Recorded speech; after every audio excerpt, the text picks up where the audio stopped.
Amazônia, a maior floresta tropical da Terra.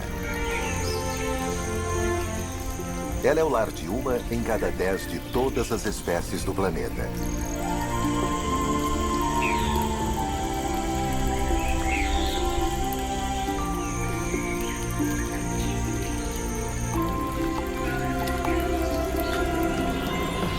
Ela pode parecer um vasto paraíso tropical, mas esconde um lado mais cruel.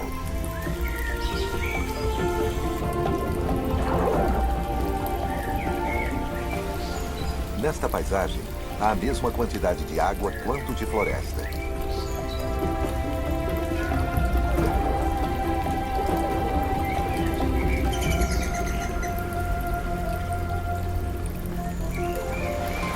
E todos os anos, estes dois mundos colidem, quando a floresta se enche de água.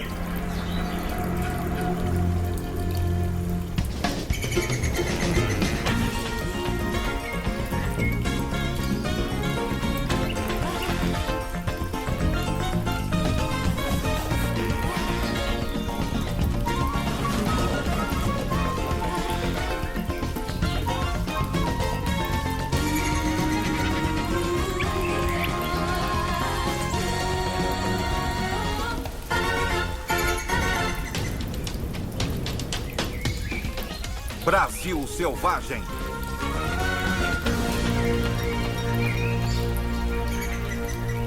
A Sombra do Gavião. A Amazônia é inimaginavelmente grande. Dentro deste espaço verde, um número enorme de animais luta para sobreviver. A cada manhã, bugios saúdam o dia. Eles estão anunciando seu domínio dessa parte da floresta. Mas seus chamados alertam um assassino perspicaz.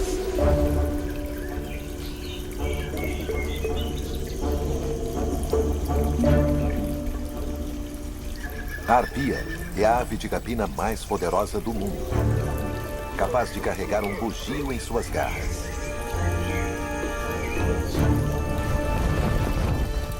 Suas asas, cuja envergadura é de 2,5 metros, são amplas e curvas, o que a permite fazer manobras através dos dosséis com precisão mortal.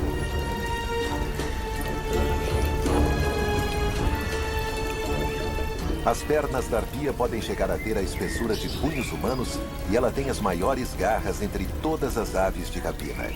Ela é capaz de carregar uma presa com quase o mesmo peso que ela.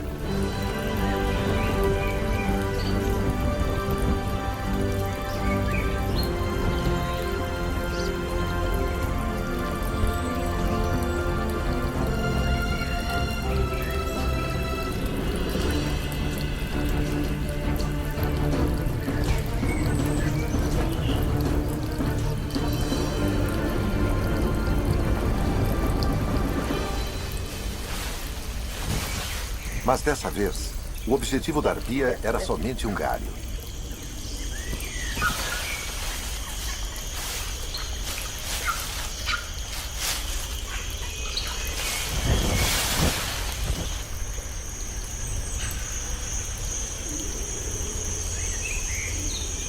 Os gamos são para ela levar para o ninho que fica nos galhos das árvores mais altas da floresta.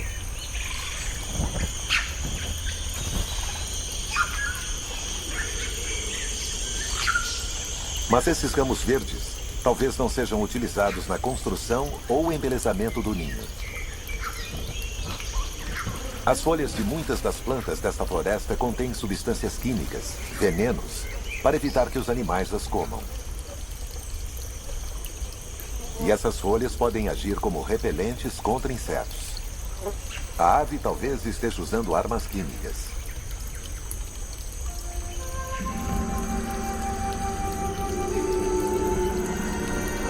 O verde uniforme da Amazônia esconde muitas diferenças. Há as florestas de terra firme nos solos mais altos e as florestas inundadas, ou várzea, ao longo de uma série de rios e lagos. Muitas das árvores estão engajadas em uma guerra secreta, onde elas usam substâncias químicas para sua proteção. Algo que os bugios gostariam de ter, principalmente contra os insetos.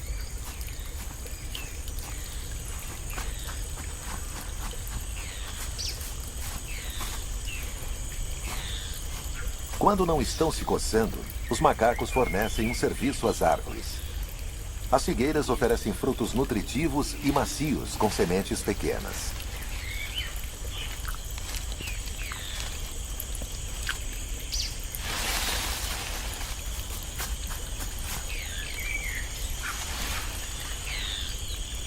Quando se alimentam, os bugios jogam fora as sementes e assim as figueiras se multiplicam pela floresta.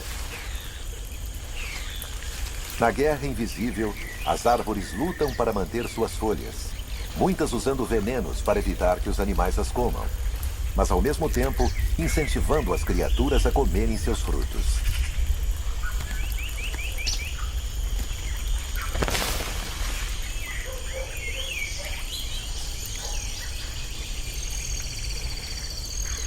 A maioria dos frutos é altamente nutritiva, e isso ajudou a mudar a vida sexual de um dos moradores daqui, o galo da Serra do Pará.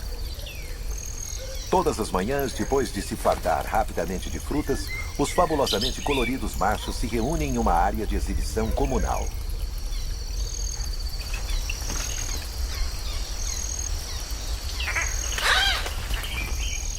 Cada macho é dono de um poleiro e de um pequeno pedaço de chão abaixo dele. É por serem abastecidos pelas frutas que os machos conseguem passar a maior parte do dia se exibindo. Eles competem entre si, tentando afastar outros machos de seus poleiros.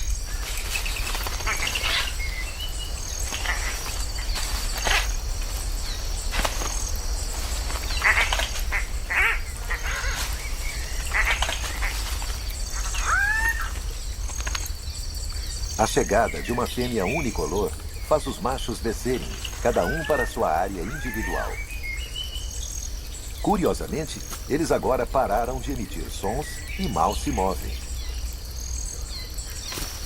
Eles esperam com as penas eriçadas, na esperança de que a fêmea visite sua área exclusiva. Os machos tentam estragar o show um dos outros, adentrando a cena da exibição alheia.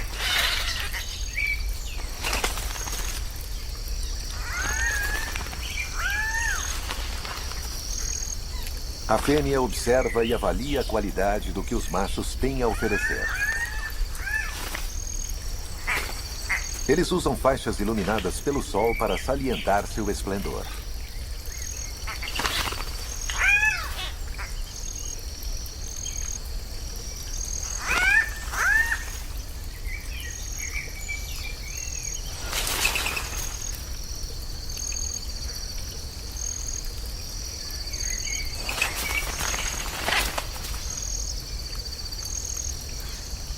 Ela escolheu um macho na margem extrema da área de exibição, onde o acasalamento acontece discretamente.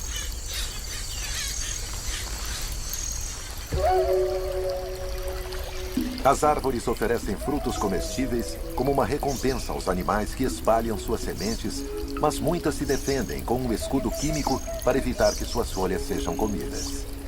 Existe uma guerra invisível entre as árvores e os comedores de folhas. E o comedor de folha mais importante da Amazônia é este pequeno inseto,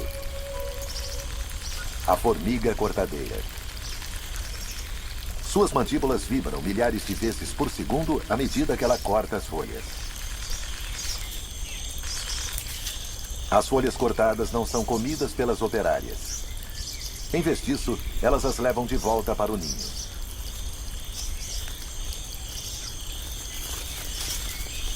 À medida que se deslocam, as formigas deixam uma trilha de odor para marcar o caminho. Esta substância química, um feromônio, é muito poderosa, e cada formiga consegue produzir apenas 1/bilionésimo de uma grama dele. Uma folha pode chegar a 20 vezes o peso da formiga, o equivalente a um ser humano carregando uma carga de 1 tonelada. Porém, mais surpreendente ainda, estes mini-hércules chegam a mais de 100 metros de seu ninho, o equivalente humano a uma caminhada de 24 quilômetros. Como se a carga não fosse o suficiente, formigas maiores sobem nas folhas nas costas das carregadoras para protegê-las de moscas parasitas.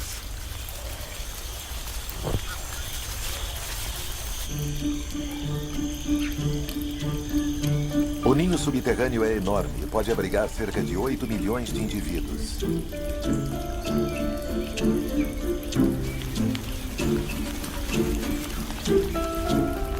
As folhas são levadas para uma câmara especial, onde uma classe diferente de formigas as corta em pedaços menores.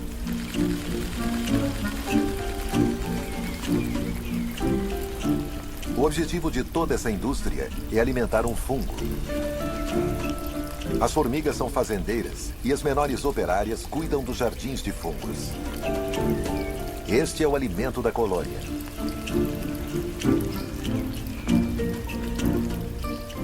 As formigas e os fungos dependem totalmente uns dos outros. Se as formigas trouxerem folhas envenenadas que não sejam adequadas aos fungos para o ninho, algo as avisará e então elas coletarão outras folhas. A rainha é uma gigante no mundo liliputiano. Ela chega a pesar 1.500 vezes mais do que as formigas jardineiras.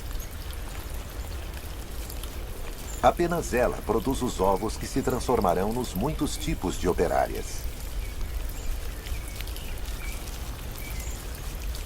A colônia está sempre ocupada, escavando novas câmaras para cultivar mais fungos.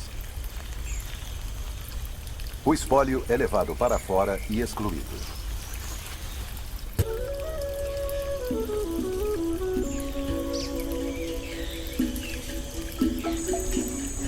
As formigas encontraram um método de lidar com as folhas tóxicas. Outros animais encontraram maneiras diferentes de superar esse desafio. A mãe preguiça tem seu próprio método de encontrar folhas comestíveis.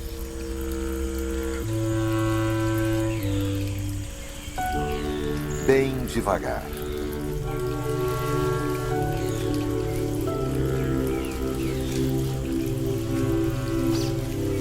A razão da famosa letargia da preguiça é que folhas têm pouco valor nutricional.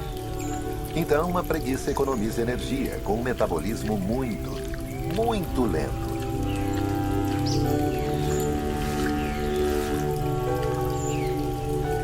A preguiça usa seu apurado olfato para encontrar folhas com poucos agentes venenosos.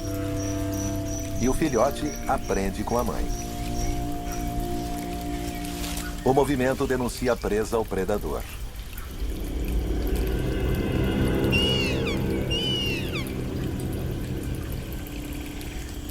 Mas isso não é problema para a preguiça, que descansa e dorme durante a maior parte do dia.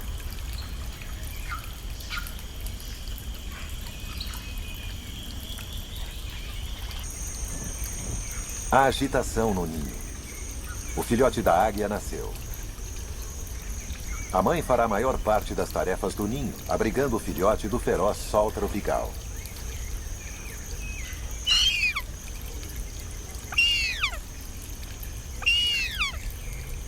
O filhote passará 5 meses no ninho, até que chegue a ter o tamanho dos pais. Durante esse tempo, eles trarão galhos como uma forma de controlar os insetos. A mãe vê algo se movendo.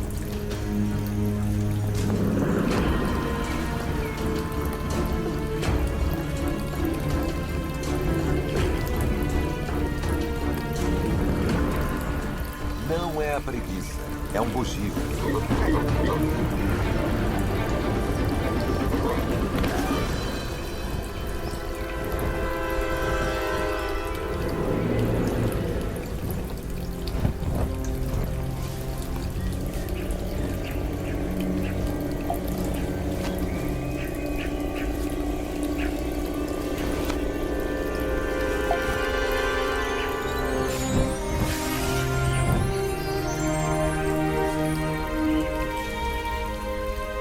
O macaco será um dos muitos que os pais trarão ao único filhote durante os próximos meses.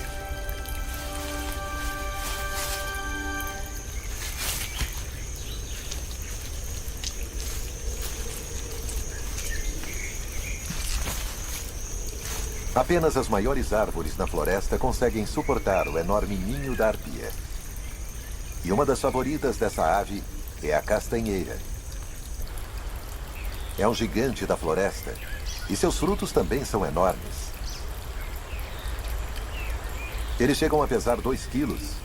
E como a árvore chega a 50 metros de altura, os frutos têm um longo caminho na queda. Existem até registros de mortes entre humanos atingidos por aquelas castanhas. O fruto é duríssimo e por muito tempo não se soube que animais conseguissem abri-lo. Mas agora sabemos que este roedor, a cutia, não só come as castanhas, como ajuda a produzir novas árvores.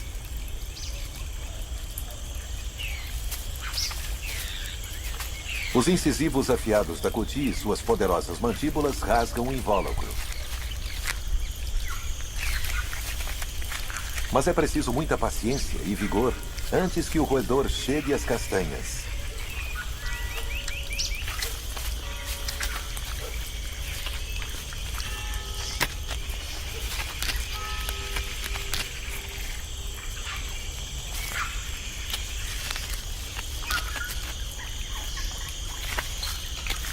A cutia come algumas e enterra o restante para mais tarde.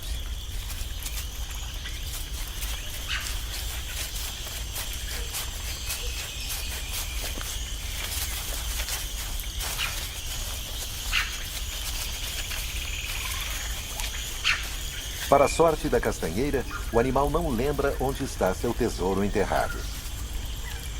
E assim, na cutia, a castanheira tem um jardineiro bem pago que até ajuda a plantar suas sementes.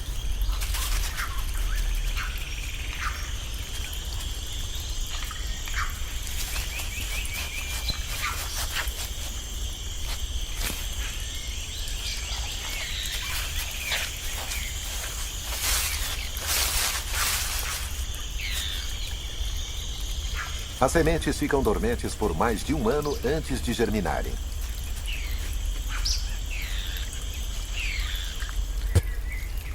Existe outro animal que também recorre ao fruto da castanheira. Ele é um tipo de rã venenosa. É possível que essa rã obtenha suas toxinas das formigas e cupins que ela come, e por sua vez, obtém seu veneno das folhas. A rã concentra o veneno e avisa isso aos outros através de suas cores brilhantes. A fêmea põe os ovos no chão úmido da floresta.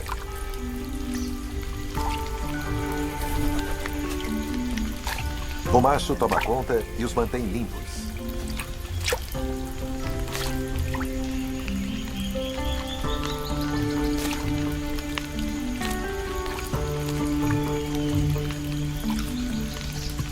Quando nascem, ele lhes dá carona.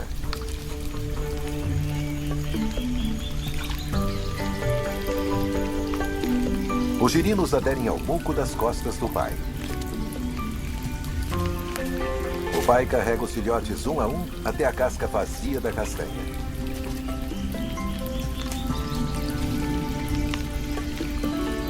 Ele verifica o lago em miniatura para ver se tem alimento bastante para seus filhotes.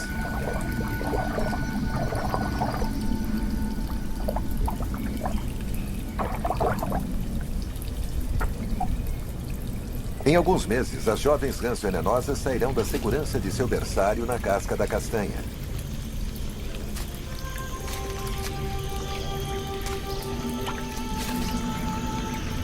A floresta amazônica é um lugar difícil onde viver.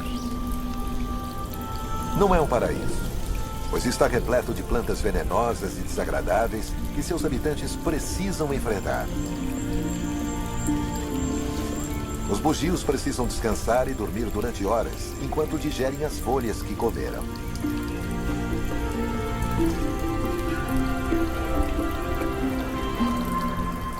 A noite traz novos desafios e uma gama diferente de animais. Criaturas que se escondem durante o dia. E há diferentes frutas para serem encontradas e consumidas.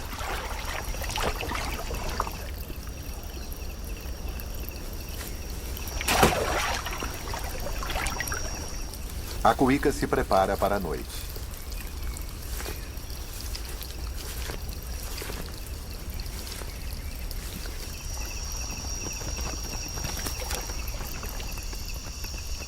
Ela é um onívoro, uma generalista, e usa seu olfato para encontrar alimento no mundo escuro. Mas ela precisa competir com morcegos frugívoros. Uma fruta deste tamanho é uma atração irresistível.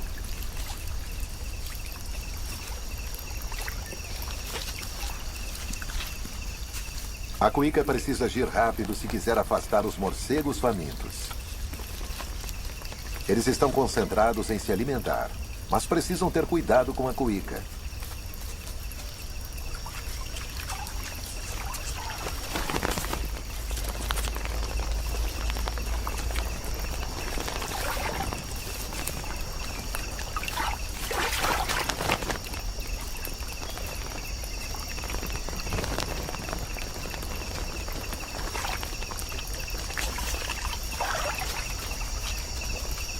A atração das frutas no solo é tanta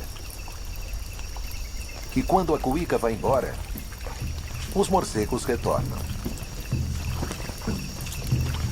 Eles estão distraídos com o frenesi da alimentação e não percebem que a cuíca voltou.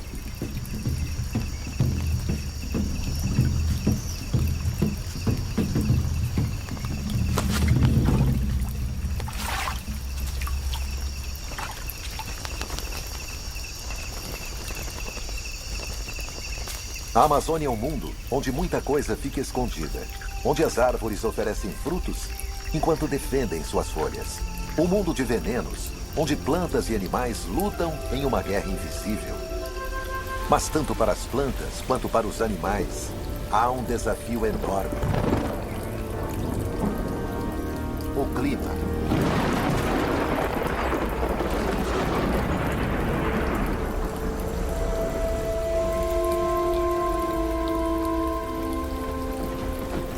A Amazônia é uma floresta tropical. Cerca de 250 centímetros de chuva caem todos os anos.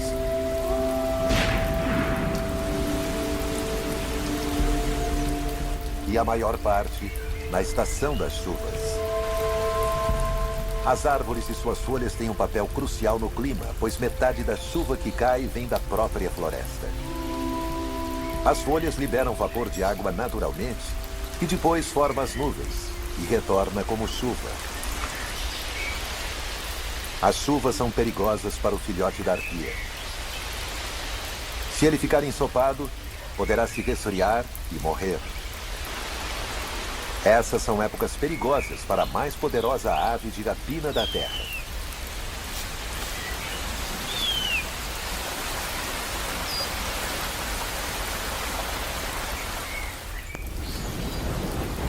As chuvas transformam a floresta amazônica e muitos de seus rios.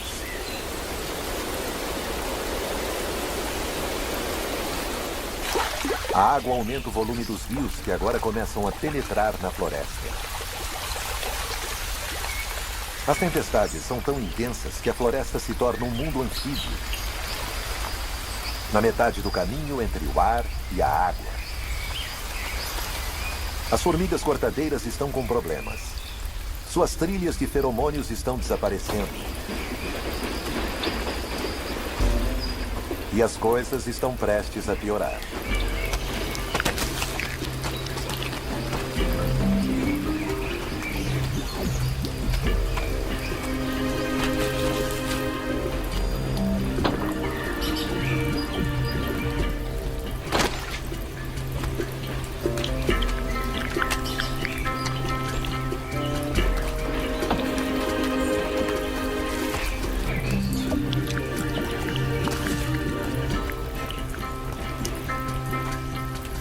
Não são apenas as torrentes de água vindas de cima. Os rios continuam subindo, submergindo suas trilhas.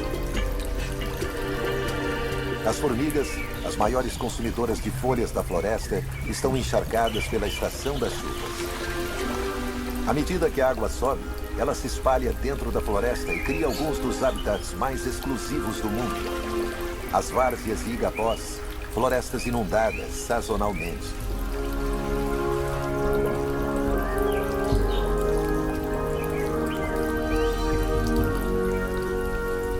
quase 250 mil quilômetros quadrados de floresta estão sob as águas.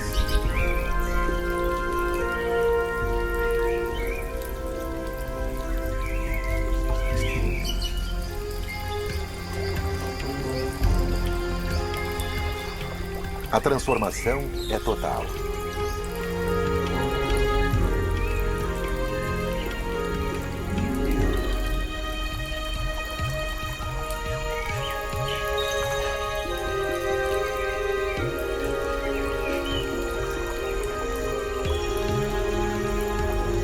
Onde antes as aves faziam seu poleiro e as cutias se alimentavam, agora há novas oportunidades. Em seu auge, as enchentes podem alcançar mais de 20 quilômetros floresta dentro.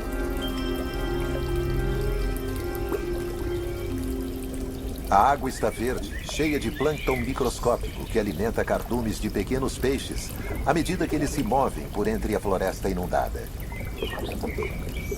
Os peixes fazem sua casa entre as folhas do solo da floresta, onde antes formigas carregavam suas pesadas cargas.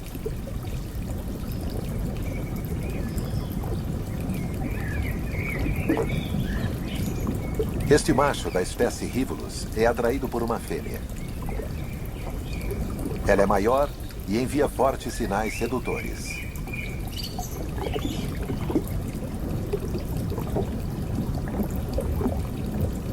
Mas nem tudo é o que parece. O macho está seduzido, mas está indo para a morte.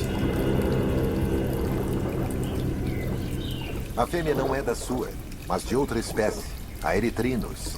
Uma fêmea fatal dos peixes imita uma fêmea comum, atraindo assim o macho para a morte.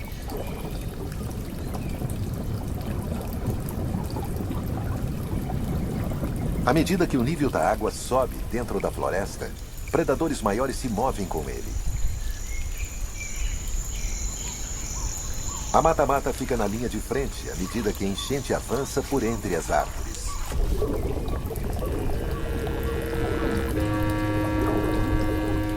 Ela tem seu próprio método de pesca. Uma de suas técnicas é se misturar ao pano de fundo. Ela fica parecendo um tronco coberto com vegetação. Seu disfarce é tão completo que os peixes vêm mordiscar seu casco. A única limitação desse predador é que ele precisa respirar.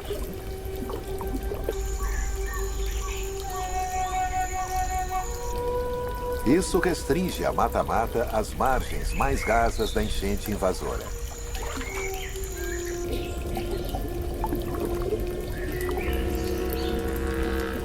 A tartaruga se posiciona de novo e espera.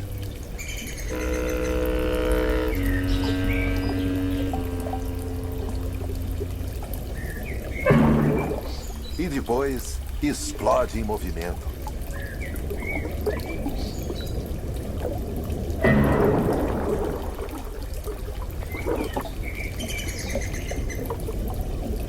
Para a maioria dos peixes, o fim é tão inesperado quanto repentino.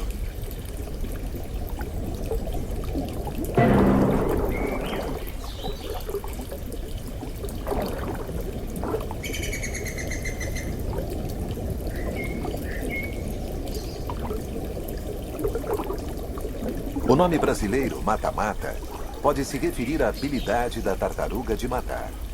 Se for isso, é realmente muito apropriado.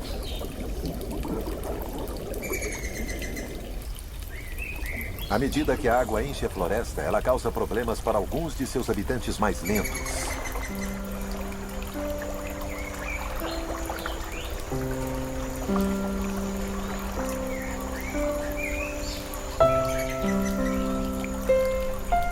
A preguiça enfrenta o novo desafio de ter que se mover de árvore em árvore à medida que procura folhas menos venenosas.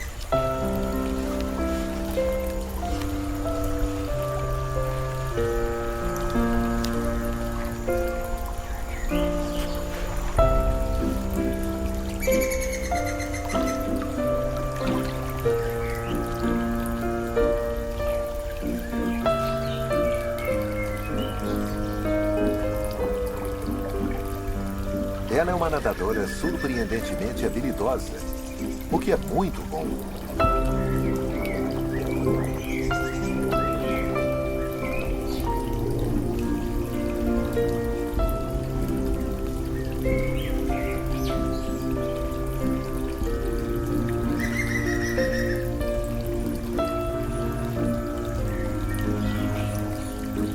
Mãe e filhote conseguem percorrer a nado,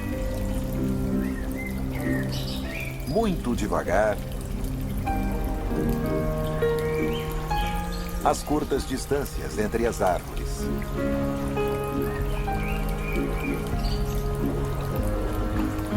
Desde que seu pelo não fique muito encharcado.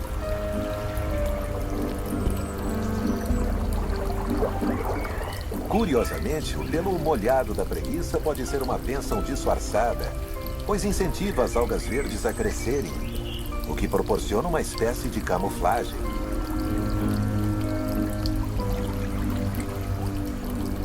À medida que a água continua subindo e alcançando os galhos das árvores, um macho da espécie Caracide se aproxima e estabelece território.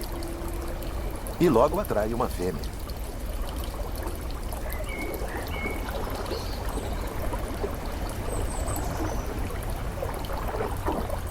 O macho vigia um trecho de água abaixo de um galho. Os caracídeos são os únicos entre todos os peixes que colocam seus ovos nas folhas acima da água. O ato de acasalamento exige coordenação extraordinária e o tempo perfeito.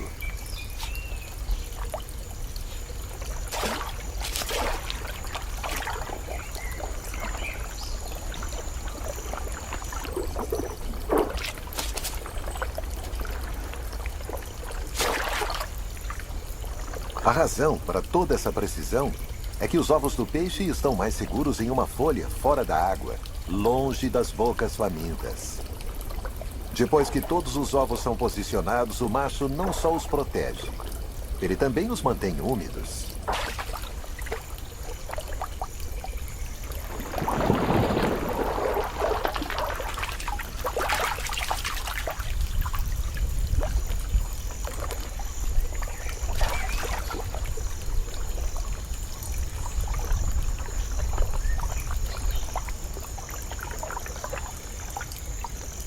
Os ovos se desenvolvem rapidamente e depois de 2 dias, os bebês estão prontos para eclodir.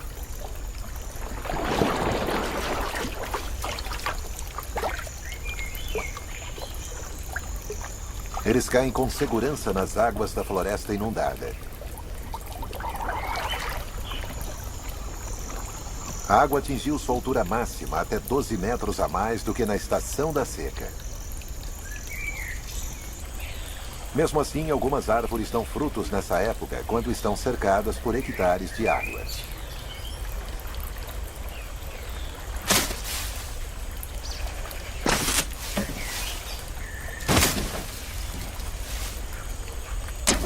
As sementes da seringueira parecem estar sendo desperdiçadas, caindo dentro da água.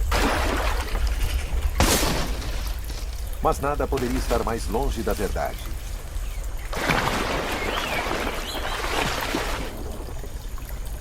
Este peixe nada por baixo da seringueira. Ele se alimenta de frutas e sementes com mandíbulas poderosas e dentes capazes de esmagar as mais duras sementes.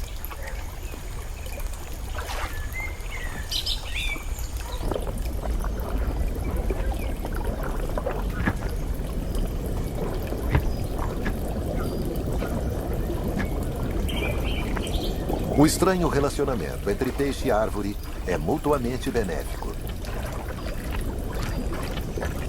As sementes evacuadas por ele são espalhadas pela floresta inundada. Com uma enchente com nível tão alto, a várzea não é um local seguro.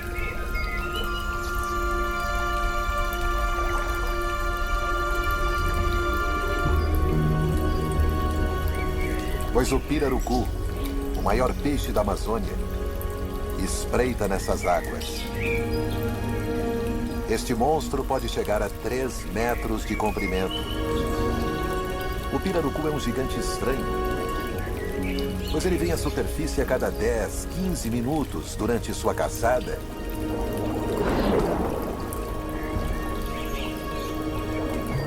Pois ele precisa respirar.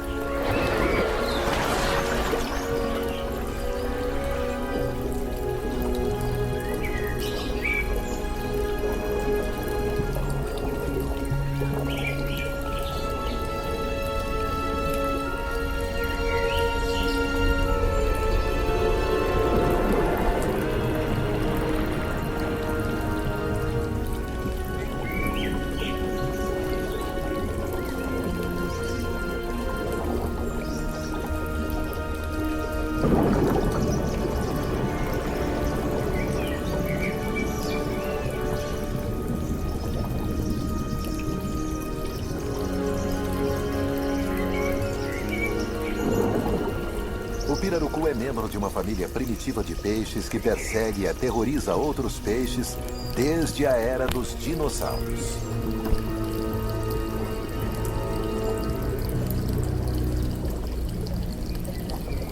E ele tem um parente, outro peixe dinossauro, que assombra o mundo submarino de folhas da floresta inundada. Ele tem um alvo bem diferente. As pequenas criaturas que ficam presas nos troncos e ramos das árvores sob as águas.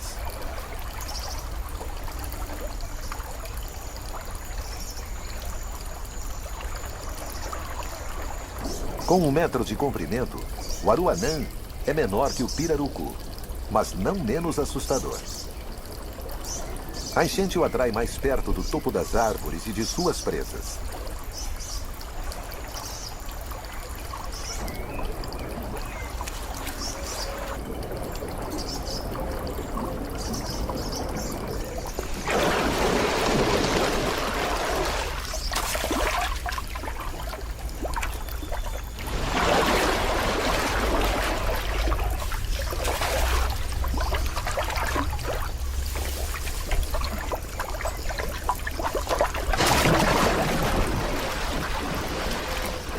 As enchentes são uma época de abundância para os aruanãs.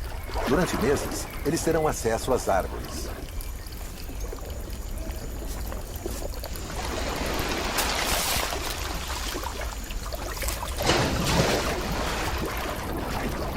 Mas o que é bom, dura pouco. As águas começam a retroceder.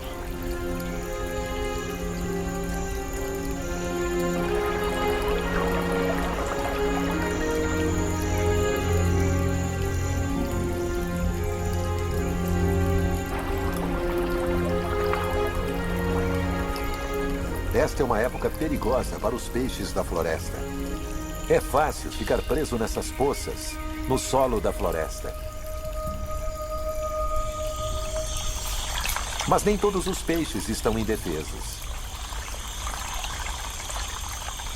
À medida que as poças esvaziam, o Erythrinus, o imitador de assassinos, simplesmente nada sobre o solo. A gravidade o leva rio abaixo. Desta forma notável, ele escapa da morte certa.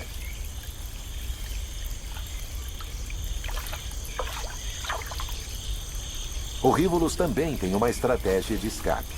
Ele usa os poderosos músculos da cauda para se lançar no ar. Desta maneira vigorosa, ele gira sobre o solo da floresta.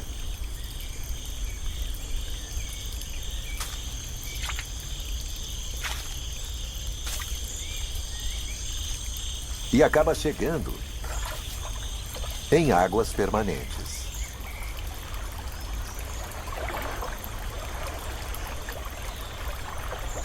Os habitantes temporários das florestas inundadas são forçados a voltarem para os riachos, rios e lagos.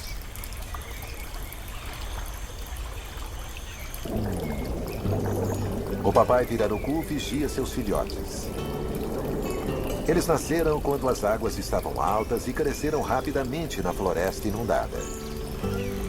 Agora, o peixe-monstro mostra seu lado gentil, cuidando de mais de 100 filhotes.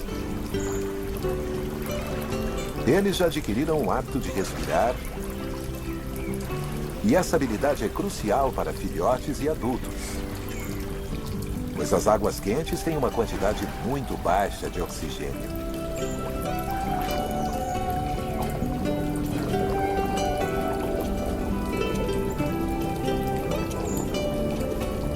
Os filhotes ficarão com o pai durante 3 meses. O macho secreta um feromônio na cabeça que mantém os filhotes perto dele.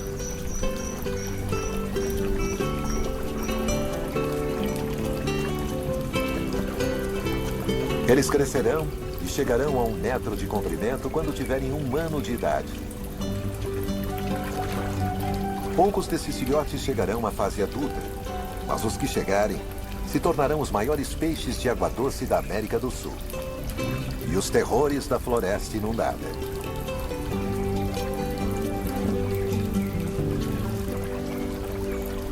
O fluxo das enchentes traz tanto fartura quanto fome para os peixes.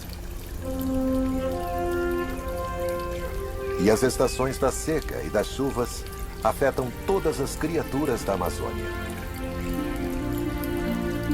É na estação da seca, na floresta de terra firme, que outro gigante da Amazônia atinge seu momento chave em seus deveres de pai.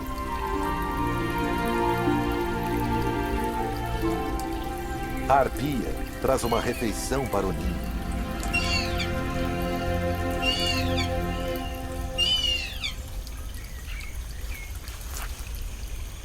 O filhote está com 5 meses e já é quase adulto.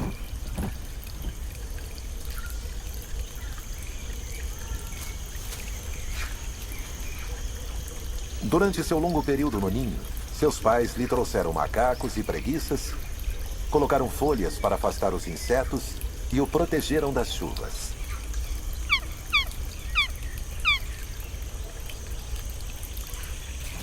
Agora está na hora dele ir para o ar.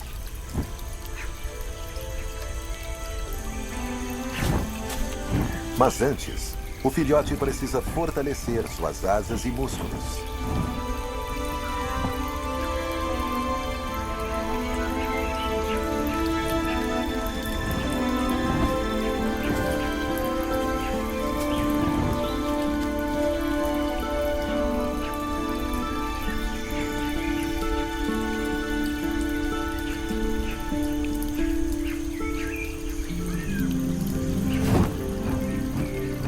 O reino dessas arpias é um dos mais complexos do mundo.